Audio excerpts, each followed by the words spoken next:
اللہ تعالیٰ نے کبھی یہ نہیں کیا فرشتوں کو ہٹا دیا کہ ٹھوک دو کی اس کی آنکھوں میں کہ بے حیا دیکھتا ہے. کبھی ایسا کیوں؟ سارے اندھے ہو جاتے اگر کیل ٹھوکنے شروع ہو جاتے. تو دنیا میں بھی فرشتے ہیں، سورج کے ساتھ ہیں، چاند کے ساتھ ہیں، سیاروں کے ساتھ ہیں، پہلا دوسرا تیسرا چوتھا پانچواں چھٹا ساتواں آسمان تک، لیکن عرش کے فرشتے مقدس ترین فرشتے ہیں. تو اللہ عرش کے فرشتوں میں ہمارا اب اس وقت تذکرہ فرما رہے ہیں.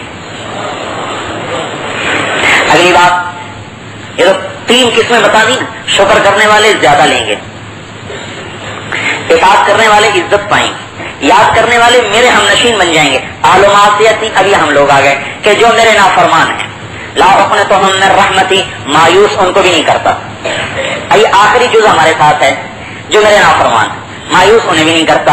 ان تابوا فانا حبیبہم، وہ توبہ کر لیں میں ان کا حبیب ہوں. قوم یونس برس کی نافرمان ہے، ایک سجدے سے سب کچھ معاف کروا لیا. انا حبیبہم. بارش رک گئی بنی اسرائیل میں، قحط پڑ گیا، بڑے پریشان. موسیٰ علیہ السلام کے پاس آئے، بارش رک گئی ہے دعا فرمائیں. موسیٰ علیہ السلام بنی اسرائیل کو لے کر نکلے، صلاۃ استسقاء پڑھی، دعا مانگی اللہ بارش فرما. تو سورج کی گرمی اور بڑھ گئی، ہوا اور گرم ہو گئی. یا اللہ کیا بات ہے، کیا ناراضگی ہے؟ ارشاد فرمایا کہ ایک آدمی تم میں ہے، ما زال یبارزنی منذ 40 عاما، 40 سال ہو گئے اس کو میری نافرمانی کرتے ہوئے، میں نے اس کی وجہ سے بارش روکی ہوئی ہے. اسے کہو کہ باہر آئے، اسے کہو کہ باہر آئے. تو موسیٰ علیہ السلام نے اعلان کیا کہ بھائی جو 40 سال سے اللہ کا نافرمان ہے وہ باہر آئے. اس کی نحوست سے سارے برباد ہو رہے ہیں. ایک کی نافرمانی کلیم اللہ کی دعا کو بھی روک لے. تو جب گھر گھر میں نافرمانی ہو، جب گھر گھر سے گانے بجانے کی آوازیں آئیں تو اللہ کی نصرت کہاں اترے گی؟ آپ سوچیں نا، اللہ کا نظام ہے. اللہ نے دنیا کو دارالاسباب بنائے ہیں اور اللہ نے اسباب کی خود رعایت کی ہے. انتہائی متقی پرہیزگار محدث بھی ہو، مفسر بھی ہو، مبلغ بھی ہو، وہ سردیوں میں جا کے کپاس کاشت کرنی شروع کر دے، پھر دعائیں مانگے اللہ پھل لگا دے، پھل لگا دے. اس نے اللہ کی سنت کو توڑا ہے، اس کی دعا قبول نہیں ہوگی. ایک ہندو ہو، سکھ ہو، عیسائی ہو، تہریا ہو، ساری گندگیوں سے لپڑا ہوا ہو، وہ جون میں جا کر کپاس کی کاشت کرے، کوئی دعا نہ مانگے، اللہ اس کے ایک ایک دانے کو نکال دے گا. اس نے اللہ کے قانون کی رعایت کی ہے. اللہ کا قانون ہے، اس کی رعایت کرنی پڑے گی. گناہ ہوں گے تو مدد نہیں آئے گی. تو اب اس آدمی نے ادھر بھی دیکھا کوئی نہیں نکلا، ادھر بھی دیکھا کوئی نہیں نکلا، مجمع بہت بڑا، اور دل میں کہنے لگا لو خرجت ففضحت نفسی، اگر میں باہر آؤں تو اپنے آپ کو ذلیل کروں. ولو مکثت فمنع المطر، اگر میں کھڑا رہوں تو میری وجہ سے بارش رک جائے. سب کی مصیبت سب پر مصیبت. اس نے اپنی سر کو نیچے جھکایا اور دل میں، زبان کو بھی نہیں، دل میں آ رہا، دل میں کہا اے اللہ عصیتک 40 سنۃ فامہلتنی، اے اللہ میں نے 40 سال تیری نافرمانی کی اور تو نے مجھے مہلت دی. فجئتک تائبا فاقبلنی، اے اللہ اب مجھے رسوا نہ کر، میں توبہ کرتا ہوں اور میری توبہ کو قبول کر لے. فمستتم کلامہ، ابھی اس کی دعا پوری نہیں ہوئی کہ ایک دم گھٹا اٹھی اور بادل اور بارش چھم چھم. موسیٰ علیہ السلام حیران، یا اللہ کوئی باہر تو آیا نہیں، بارش کس وجہ سے ہوئی؟ تو اللہ تعالیٰ نے فرمایا جس کی وجہ سے روکی تھی اسی کی وجہ سے کر سے توبہ کریں. ان تابوا فانا حبیبہم، توبہ کریں میں ان کا دوست ہوں. اے اللہ، تو موسیٰ علیہ السلام نے عرض کیا مجھے دکھا تو صحیح کون ہے، بتا تو صحیح کون ہے. تو اللہ تعالیٰ نے فرمایا جب میرا نافرمان تھا تو میں نے اس کی پردہ دری نہیں کی، اب جب توبہ کر لیا کیسے اس کی پردہ دری کروں؟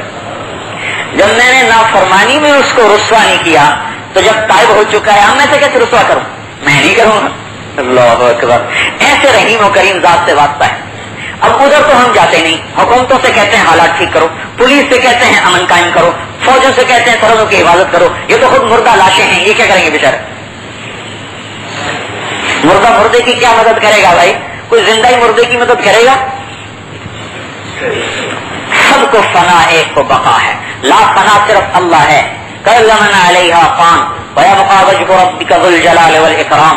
یا ایھا الناس انتم الفقراء الى اللہ واللہ هو الغنی. اے لوگو تم سب میرے فقیر ہو، کسی اور کے فقیر نہیں ہو، میرے فقیر ہو. ہم اللہ کے فقیر بن جائیں سارے مسئلے حل ہو جائیں.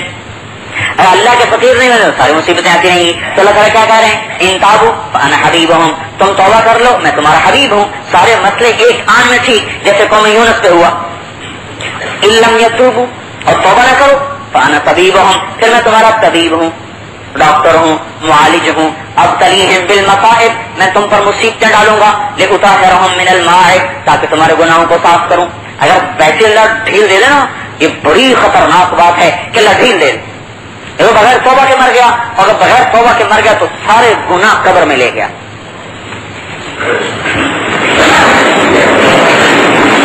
مسلمان مر رہا ہے، اس کو پیاس لگی، اس نے سراہی کی طرف ہاتھ بڑھایا، اللہ تعالیٰ نے فرشتے کو حکم دیا، فرشتے نے سراہی کو توڑ دیا، پانی بہہ گیا، پیاسا مر گیا. اسی وقت میں اسی بستی میں کافر مر رہا ہے، اگر میں نے مچھلی کھانی ہے، فلاں مچھلی کھانی ہے، وہ مچھلی اس دریا میں نہیں ہے. اللہ نے فرشتے کو حکم دیا، اس نے سمندر سے مچھلی کو اٹھایا، دریا میں پھینکا، پھر جال میں ڈلوایا، پھر بازار میں لائے، پھر اس کے گھر پہنچوائی، پکوا کر اس کے منہ میں پہنچی، کھلائی، کھا چکا تو مر گیا. تو کیا فرشتہ کہنے لگا یا اللہ اس کو پیاسا مارا، اس کو کھلا کے مارا. کہ اس کا ایک گناہ باقی تھا، اس کو پیاسا مار کے دھو دیا، اس کی ایک نیکی باقی تھی، مچھلی کھلا کے صاف کر دیا. آخرت میں اب کچھ نہیں اس کے لیے سوائے جہنم کی. تو بھائی توبہ نہیں کریں گے تو مسئلہ نہیں ہوگا. بس توبہ کر لیں کہ دوستوں، توبہ نہ کریں پھر طبیب ہوں، ان کے گناہوں پر ان کی پکڑ کروں گا تاکہ ان کے گناہوں کو صاف کروں. تو اگر توبہ پہ آ جائیں تو سارا مسئلہ ہو جائے. آسمانی آفت آسمان والے ڈال سکتا ہے. خلیفہ مہدی عباسی گزرا ہے، اس کے زمانے میں قحط آ گیا، اس نے بڑا زور لگایا، خزانے کھول دیے، غلے تقسیم کیے، اور اتنے بڑے قحط کو کیسے دور کرے؟ نہریں تو تھی نہیں، ڈیم تو تھے نہیں، بارش تھی آبپاشی کا ذریعہ، زراعت کا ذریعہ. تو تھک گیا، ایک رات کو لیٹا ہوا تو اپنے نوکر اس کو دوبارہ خادم کا کچھ کہانی سناؤ، میرا دل بڑا غمگین ہے. انہوں نے کہا امیر المومنین، ایک لومڑی جا رہی تھی سفر پہ، اپنا بیٹا لے کے آئی شیر کے پاس. کہا کہ بادشاہ، جنگل کے بادشاہ آپ ہیں یا آپ کے پاس امانت چھوڑ کے جاتی ہوں. کہا ٹھیک ہے مجھے دے دو. تو اس نے بچے کو کندھوں پہ اٹھا لیا، لومڑی چلی گئی. کچھ عرصہ گزرا، اس کو لیے پھرتا رہا. ایک دن اوقاف کی نظر پڑی، اوپر سے آیا، جھپٹا مارا، اٹھا کے لے گیا.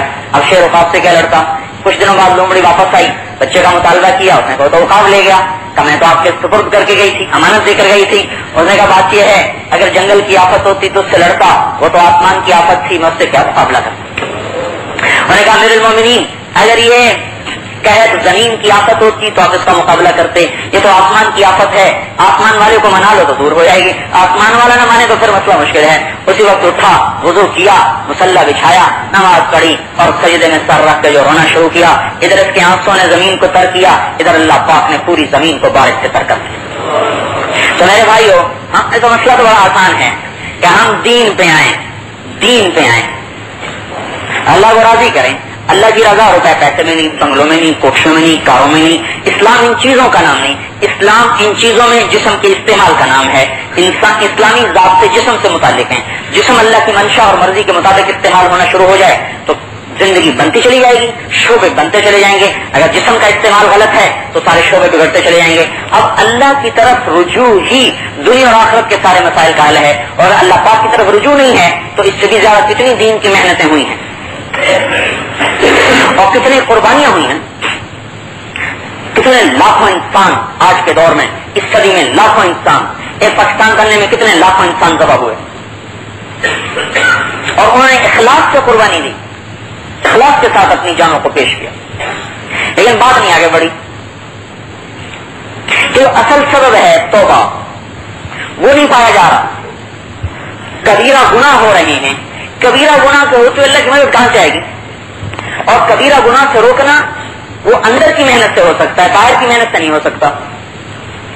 مثلا آپ نے فرمایا حقوق الوالدین اکبر الکبائر میں سے ہے، جھوٹ بولنا اکبر الکبائر میں سے ہے، ماں باپ کی نافرمانی بہت بڑے کبیرہ گناہوں میں سے ہے، جھوٹ بولنا بہت بڑے کبیرہ گناہوں میں سے ہے. اب میری زبان سچ بولے، کون سی حکومت مجھے سچ بولنے پہ مجبور کرے گی؟ ماں تو گھر میں بیٹھی ہے نا، گھر میں کون پیرا دے گا کہ ماں کی اطاعت کرو؟ کون پیرا دے گا اس بات؟ اور میمون ابن مہران رحمۃ اللہ وہ ماں کے سامنے لیٹ جاتے اور کہتے ہیں ماں اپنا پاؤں میرے چہرے پر رکھو کہ تیرے پاؤں کی مٹی بھی میرے لیے جنت ہے. بہت سارا دین تو گھر سے متعلق ہے، بہت سارا دین اندر سے متعلق ہے. بہت سارا دین بازاروں سے متعلق ہے، بہت سارا دین حکومت سے متعلق ہے، بہت سارا دین زراعت سے متعلق ہے، معاملات سے متعلق ہے، سیاست سے متعلق ہے. دین کے تو کتنے